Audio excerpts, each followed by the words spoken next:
പ്രധാനമന്ത്രി നരേന്ദ്രമോദി ഉത്തർപ്രദേശിലെ വാരാണസിയിൽ നിന്ന് മത്സരിക്കും. മെയ് 13-ന് മെഗാ റോഡ് ഷോ നടത്തി അടുത്ത ദിവസം നാമനിർദ്ദേശ പത്രിക സമർപ്പിക്കുമെന്നും വൃത്തങ്ങൾ ഇന്ത്യ ടുഡേ ടിവിയോട് പറഞ്ഞു. 7ാം ഘട്ടമായ ജൂൺ 1-ന് വാരാണസിയിൽ വോട്ടെടുപ്പ് നടക്കും. ലോക്സഭാ തെരഞ്ഞെടുപ്പിന്റെ 7ാം ഘട്ടത്തിലുള്ള നാമനിർദ്ദേശ പത്രിക സമർപ്പണം മെയ് 7-ന് ആരംഭിച്ച് മെയ് 14-ന് അവസാനിക്കും. വാരാണസി മണ്ഡലത്തിൽ നിന്ന് മുതിർന്ന കോൺഗ്രസ് നേതാവും പാർട്ടിയുടെ UP അധ്യക്ഷനുമായ അജയ് റായിയാണ് പ്രധാനമന്ത്രി മോദിക്കെതിരെ മത്സരിക്കുന്നത്. മുമ്പ് പ്രധാനമന്ത്രി മോദിക്കെതിരെ മത്സരിക്കുകയും 2014-ലെയും 2019-ലെയും പൊതു തെരഞ്ഞെടുപ്പുകളിലും പരാജയം ഏറ്റുവാങ്ങുകയും ചെയ്ത റായ് ഉത്തർപ്രദേശിലെ വാരാണസി സീറ്റിൽ നിന്ന് 3ാമതും ജനവിധി തേടുകയാണ്. റായിയെ കൂടാതെ സ്റ്റാൻഡപ്പ് കൊമേഡിയൻ ശ്യാം രംഗീലയും പ്രധാനമന്ത്രി മോദിക്കെതിരെ വാരാണസിയിൽ നിന്നുള്ള തന്റെ തെരഞ്ഞെടുപ്പ് അരങ്ങേറ്റം കുറിക്കുമെന്ന് പ്രഖ്യാപിച്ചു.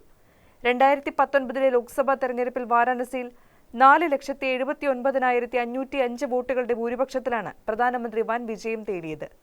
പ്രധാനമന്ത്രി മോദി 6,74,664 വോട്ടുകൾ നേടിയപ്പോൾ അദ്ദേഹത്തിന്റെ തൊട്ടടുത്ത എതിരാളിയായ സമാജ്വാദി പാർട്ടി നേതാവ് ശാലിനി യാദവ് 1,95,159 വോട്ടുകൾ നേടി. 2014-ലെ ലോക്സഭാ തെരഞ്ഞെടുപ്പിൽ വാരാണസിയിൽ 3.37 ലക്ഷം വോട്ടുകളുടെ ഭൂരിപക്ഷത്തിൽ പ്രധാനമന്ത്രി മോദി വിജയം ഉറപ്പിച്ചു. ആം ആദ്മി പാർട്ടി നേതാവ് അരവിന്ദ് കെജ്രിവാളിനെ പരാജയപ്പെടുത്തി.